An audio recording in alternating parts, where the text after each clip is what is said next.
The first crack wasn't loud. It was a soft, sickening click, the sound of her laughter breaking something deep in me. Not her usual laugh. This one was sharper, higher, coated in something sugary and artificial as it wrapped itself around another man's name. "Evan, stop," she giggled, swatting his arm as though his hand lingering a moment too long on her waist meant nothing, nothing at all. But I saw it.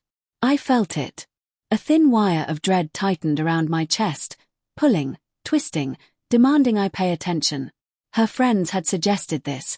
Make him jealous, it'll spice things up, he'll chase you again. I'd overheard them once, in the kitchen, half whispering through their wine haze. I'd laughed it off. I shouldn't have. Because now, watching her glow under someone else's attention, I wasn't jealous. I was afraid. The living room buzzed with the messy warmth of a weekend get-together. Music low, glasses clinking, bodies lounging on mismatched furniture. But all I heard was the voice in my own head. This is nothing. She's being playful. Evan flirts with everyone. You're overthinking. You always overthink. Yet the excuses felt flimsy, like wet paper. The truth kept pressing against them, swelling, threatening to break through. She caught my eye from across the room. For a split second, guilt flickered over her face. Tiny, fragile, real. Then she looked away. Back to him. Later, in the kitchen, I tried to steady myself by gripping the counter edge. The granite felt cold, solid, something reality could anchor to. She slipped in behind me, closing the door with a soft click. "You okay?" she asked, voice light but her hands fidgeting with the hem of her blouse. "I'm fine," I said.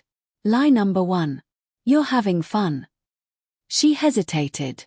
They said it would be harmless. Just a little push. A reminder. Her voice wavered, almost breaking. A reminder of what? She didn't answer. And that was when the dread worsened.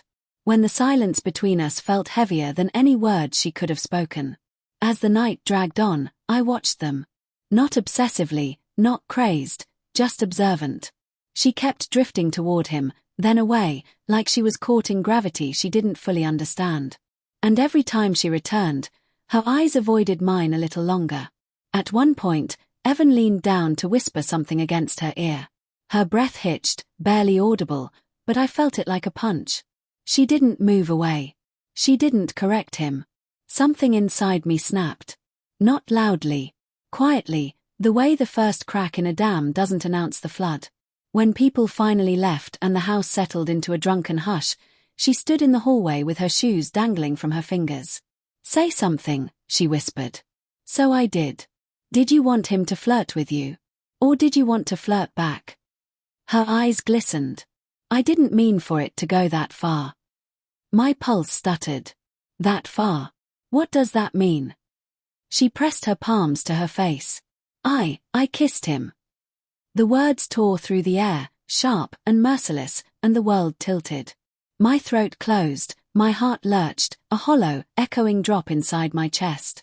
"Just once," she choked. "It just happened. I swear I stopped it." I stared at her. At the trembling shoulders. The fear. The regret. The pieces of someone I thought I fully knew. And suddenly, clarity washed over me. Not calm, not acceptance, but a cold understanding. "You didn't kiss him tonight," I said quietly. Her eyes widened.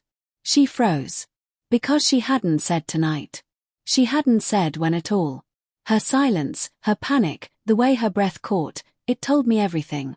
This wasn't a one-time mistake. This was a confession breaking loose long after the damage was done.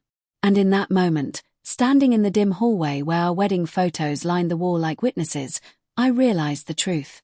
Her friends didn't convince her to make me jealous.